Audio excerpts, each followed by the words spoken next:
Please listen carefully. Hello, universe. Welcome to the Optimist Daily Update. I'm Amelia Buckley. And I'm Kristy Jansen, and we're part of the team behind the Optimist Daily, making solutions the news. We bring you reader-funded solutions news every day in order to change the tenor of news media, social media, and the direction of your day to help make it one focused on solutions. 7 days a week, we publish positive news stories written by award-winning journalists and delivered online to your inbox and through our social channels. And also, we are sharing these solutions in a commute-worthy, walk-worthy, home office-worthy, Summers is on the road-worthy podcast. Today is Thursday, the 7th of January, 2021. Yes. Hello, Amelia. How are you this morning? I'm doing okay. How are you? I'm doing fine. I'm well. I'm a little bit reeling just with what's going on in our country. And I'm missing Summers right now. I know she's on the road and she's actually driving. She texted us this morning that she's in such a noisy caravan that it's hard for her to actually get on the. It would not be a good recording. But I miss her because I really enjoy working through some of these things with Summers. But Amelia, I'm really glad to be able to talk about this with you. I was telling you this morning, it's kind of a daunting day to take on the pod. It is. And I mean, how do we confront something which is shocking but not surprising, unfortunately, because of the temperature that the sort of the partisan politics has gotten to? And one thing that I found heartening was once the senators came back, I did spend a lot of time watching them, and a lot of the bipartisan condemnation for people storming the Capitol was something that I enjoyed. I respect Mitt Romney tremendously, and I felt he was very powerful in his messaging. I agree. I think that it was unfortunate that this was what it took for, not Mitt Romney, as he's always kind of been in objection to some of the president's actions, but for some of the other senators who had not necessarily taken a hard line against the president in the past. It was unfortunate that this is what it took to shift that mindset for some of them, but we did see a lot of unexpected characters turning against that line of violence and inciting violence that in the past they had ignored. And I don't condemn people who are very much in support of Trump because from some perspectives, he's done a lot to advance conservative causes. But I find it unconscionable to support this kind of violence. And anyway, it's hard to talk about for me because I have very strong feelings about it.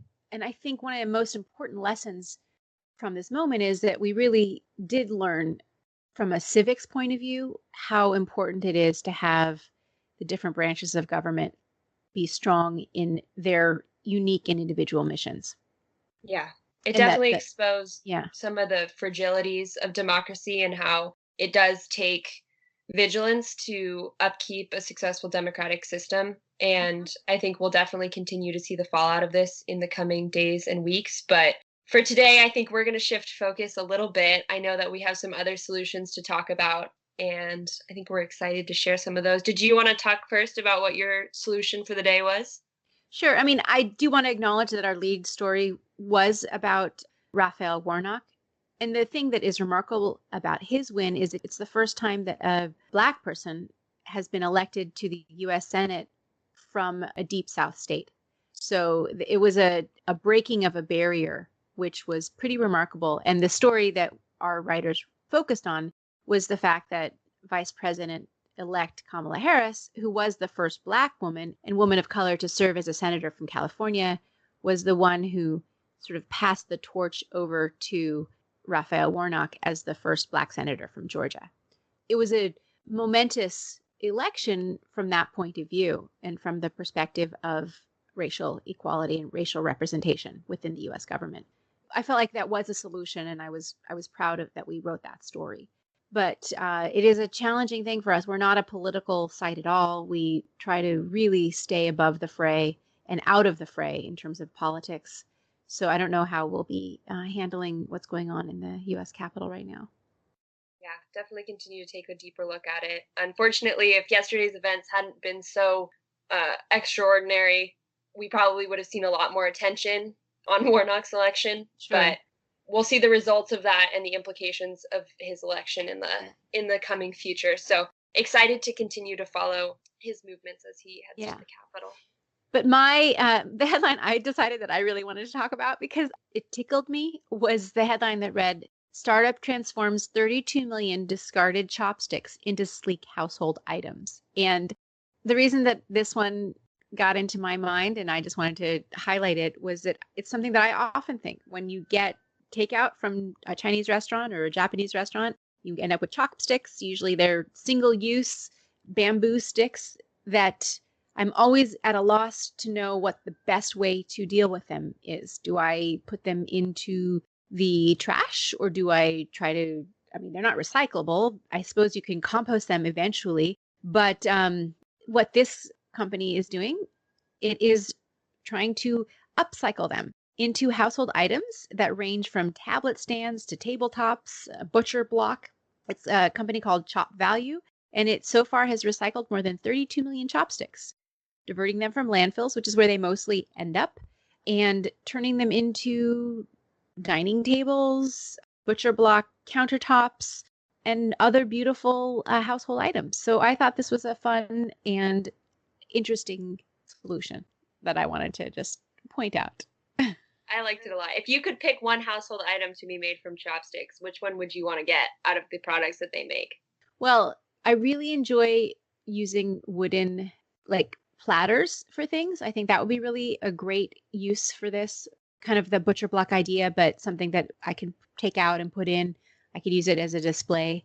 My floors are made of bamboo. I suppose I could have bamboo floors out of chopsticks. That could do it.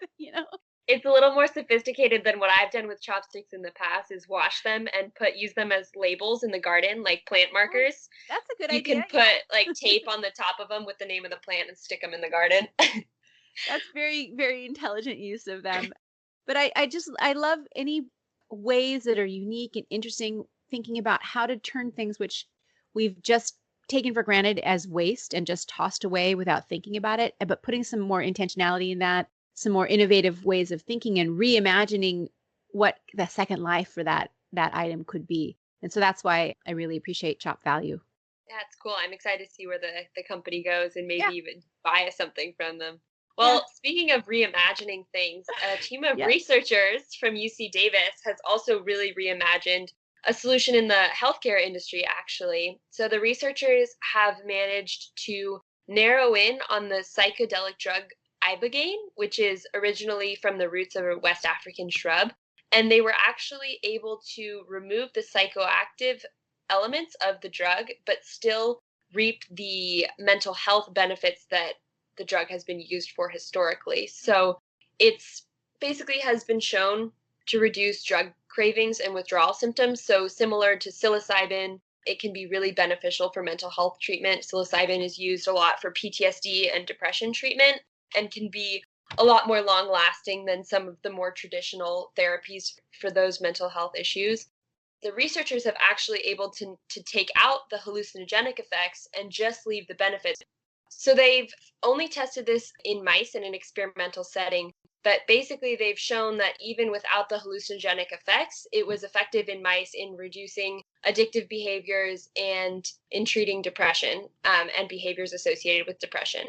So this is a big step because essentially hallucinogenics or psychedelics have been really effective in treating a wide variety of mental health issues, but the hallucinogenic side effects mean that these therapies have to take place in highly controlled settings. But if we are able to theoretically isolate the beneficial components of these natural plants without the hallucinogenic effects, they could be a lot more widely available. So excited to continue to follow this. It hasn't gone into human trials yet. They're still looking into it and making sure it's safe for human trials, but we will continue to follow this story because it has Yeah. some really exciting potential. The thing that I like about this is that it is a broadening of a whole new class of substances, which are natural substances, and trying to understand them and how to employ some of the beneficial aspects without some of the downfalls. The question that I have, and I'm very interested in this story, it has only been shown to work in mice. There hasn't been any human trials, and will be interesting to see how it changes when you bring it into people. But one of the things I think that is positive about the fact that psychoactive psilocybin and other drugs, which have been used in therapeutic settings to assist in treating psychological disorders, and like PTSD and addiction and depression. I think there's something about setting and setting up that kind of a guided situation that allows a person to have those deep interpersonal insights on their own that is part of the treatment. And so I don't know that it's a wonderful thing to be able to put this in your medicine cabinet and just take it like aspirin. But I'm interested in this, but I'm not totally sold on it yet, is what I would say. I mean, that is a big question that the researchers acknowledged is the beneficial aspect of these drugs the hallucinogenic effects? Like, is that experience necessary to get the profound mental health results that we're seeing? And that's the big question that's left for researchers. And that is a big question. And I have a feeling that that's part of it, because I think that what having those experiences does is it lets us get sort of outside of ourselves or out of our own way. A lot of what we suffer with in, emotional distress, it's the stories that we tell about the situations that are going on in the world or in our lives. And part of that is because of our past experiences. Part of that is because of the way that our culture tells us this is how we should think. And so the benefit of having that hallucinogenic trip is you can sort of stop having the typical narratives, which are well trodden and almost habituated. And sometimes it's really hard to think outside of the box. This experience lets you think outside of the box and you can have a new perspective. Sometimes that's what really breaks those destructive habits or destructive mindsets.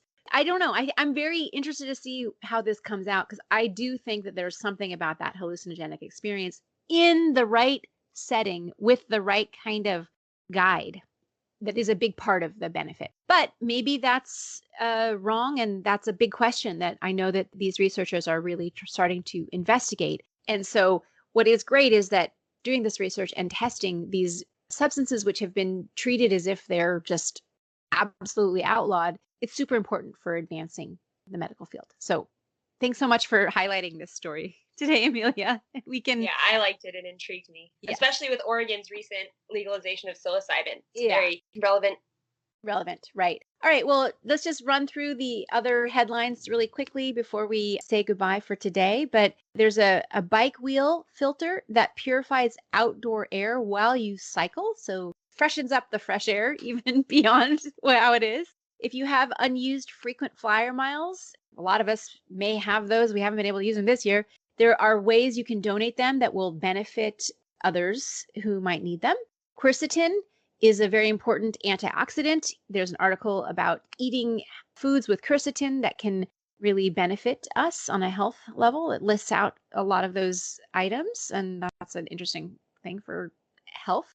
Massachusetts is going to require that all car sales be electrified by 2035, another state that is moving towards that decarbonization roadmap and banning the sale of internal combustion engines for cleaning up our atmosphere. That's a good advancement. New 3D printing technique is more efficient and less wasteful. Another story about why boosting brain health really should be your New Year's resolution, because that's such an important part of our body and brain. And there are specific things you can do to really boost your brain power and brain health. Korean students are using colorful stools that are made out of face masks. And that's another fun story about finding new ways to repurpose waste. Amelia, that's it for today. Thank you guys all for listening to the Optimist Daily Update. We promise to continue to share positive, solution-based stories with ideas on how you can participate in this changing world and ensure it is changed for the good. We promise to cover the current events with accuracy, legitimate sources, and offer you the information needed most to chart new paths for all of us. And please consider becoming an emissary on theoptimistdaily.com if you are in a situation that makes sense. And for just $5 a month, you can help support reader-funded independent journalism and be a part of the solution, changing consciousness and addressing our world's biggest challenges with a problem-solving mindset. Let's keep the Optimist Daily free for everyone who needs it, supported by those of us who can. Thank you so much, everybody, for listening. We'll be back tomorrow with more solutions.